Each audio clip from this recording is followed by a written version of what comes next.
আসসালামু আলাইকুম। Launch travel ভিডিওতে আপনাকে স্বাগত। আগামীকাল যেসব নতুন ছেড়ে যাবে তাই ভিডিওর মাধ্যমে দেখানোর চেষ্টা করব। আশা করি পুরো ভিডিওতে সাথে থাকবেন। সকাল 8:30টায় গ্রিনল্যান্ড 3 ইলিশার উদ্দেশ্যে ছেড়ে যাবে, কালীগঞ্জ ইলিশা ঘাট করবে। সকাল 10টায় গ্রিনল্যান্ড 2 ছাড়বে ডাইরেক্ট ইলিশার উদ্দেশ্যে। সকাল 9টায় আছে কর্ণফুলী 14 ইলিশার উদ্দেশ্যে। সকাল 8টায় আছে ইলিশার উদ্দেশ্যে ক্রিস্টাল ক্রুজ। সকাল 7:30টায় আছে দোয়েল পাখি 10। সকাল 7টায় আছে দোয়েল পাখি 1। এই নৌযান দুটি অনেক ছোট, ভরে গেলেই ছেড়ে যাবে।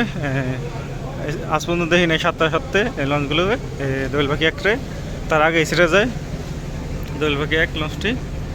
ছোটো নৌযান তাড়াতাড়ি ভরে যায়।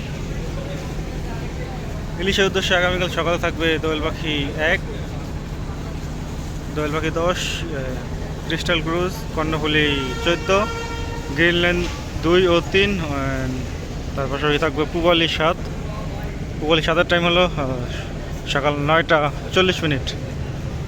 তো 8,002 যাবে রায়হান 1-এর প্রক্সিতে চাঁদপুর ঈদগাহ ফেরিঘাটের উদ্দেশ্যে রাত 12:30টায়।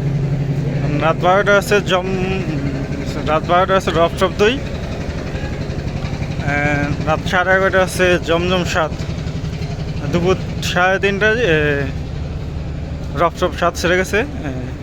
আজকে দুপুর 3:30টায় ছেড়ে গেছে, আগামীকাল দুপুর 3:30টায় ছেড়ে যাবে। রফটপ 2 ছাড়বে 12টায়, আবে জমজম ছাড়বে রাত 11:30টায়। আগামীকাল সকাল 6টায় চাঁদপুরের উদ্দেশ্যে ছেড়ে যাবে ইমাম হাসান 2, সকাল 6টায় ছাড়বে। আগামীকাল সকাল 8:30টায় কালীগঞ্জ দৌলত খান হাকিমুদ্দিনের উদ্দেশ্যে ছেড়ে যাবে এমবি টিপু। সকাল 8টায় হাকিমুদ্দিনের উদ্দেশ্যে থাকবে শতাব্দী বাদন। হাকিমুদ্দিন থেকে ছেড়ে আসছে অলরেডি, এসে ঘাট প্লেস করবে। সকাল 8টায় লালমোহনের উদ্দেশ্যে থাকবে প্রিন্স সাকিন। সম্ভবত যে কোনো একটি লঞ্চ পাবেন লালমোহনের। সকাল 8টায় চাঁদপুরের উদ্দেশ্যে যে কোনো একটি লঞ্চ থাকবে, ম্যাগনানি থাকতে পারে, ম্যাগনানির পক্ষেতে অগ্রদূত প্লাস থাকতে পারে। সকাল 8:35 বগদাদে 7 থাকবে। সকাল 7:20 আছে সোনাত্তরী 2। 6:45 একটি লঞ্চ থাকতে পারে সোনাত্তরী সিরিজের, বাট শিওর না যেহেতু এখনও লঞ্চ ঘাট প্লেস আসেনি। 7C আছে শৌলামুলাদের উদ্দেশ্যে সকাল 8:30টায়। জান্ডা 2 আছে শৌলা চাঁদপুর মিন্দারহাটের উদ্দেশ্যে সকাল 8টায় ছাড়বে। সুরেশ্বরের উদ্দেশ্যে সকালে 2টি নৌযান ছেড়ে যাবে। প্রথম ট্রিপ সুরেশ্বর 1, দ্বিতীয় ট্রিপ গাজী 4। প্রথম ট্রিপ সম্ভবত সকাল 7টায় ছাড়বে, দ্বিতীয় ট্রিপ 8টায়। পিছনে আর একটি নৌযান আছে, দেখা যাচ্ছে না অবশ্য অন্ধকারের জন্য।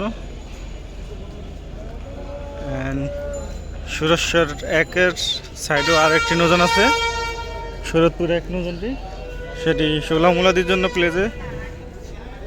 প্লেস করতে পারেনি অবশ্য জায়গা সংকটের কারণে। দেখতে পাচ্ছেন প্লেস করতে পারেনি। জাগের সম্রাট 4 ও 3 মানে জামাল 5 দেখতে পাচ্ছেন। পটুয়াখালী রুটের জামাল 5 নৌযানটি, বর্তমান নাম জাগের সম্রাট 4।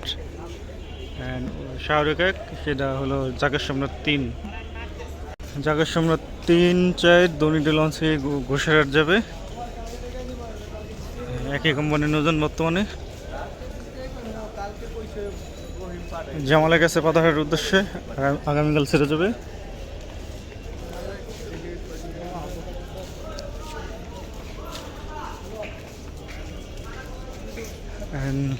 বোরহানুদ্দিনের উদ্দেশ্যে আছে গাজী সালাউদ্দিন, আগামীকাল ছেড়ে যাবে।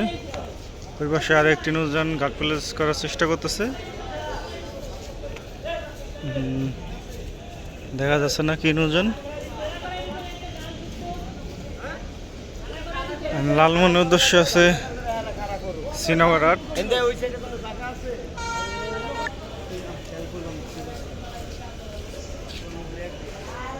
চরমন্দাজের উদ্দেশ্যে আগামীকাল ছাড়বে পারাবত 15। কালাইয়ার উদ্দেশ্যে আগামীকাল ছাড়বে ঈগল 5। আরও বেশ কিছু নৌযান ঘাট পেলে যে আসতে দেয়নি লঞ্চ কর্তৃপক্ষ, মানে বিআইডব্লিউটি এর কর্তৃপক্ষ, কারণ যে লঞ্চগুলো ছেড়ে আসতেছে সেই লঞ্চগুলো কোথায় প্লেস করবে সেই কারণে ঘাট প্লেস করতে দিচ্ছে না। বরিশালে একটি লঞ্চও ঘাট প্লেসে নেই, পটুয়াখালী লঞ্চও ঘাট প্লেসে নেই, সরিয়ে দেওয়া হয়েছে। কারণ লঞ্চগুলো ছেড়ে যেগুলো ছেড়ে আসছে সেগুলো কোথায় প্লেস করবে।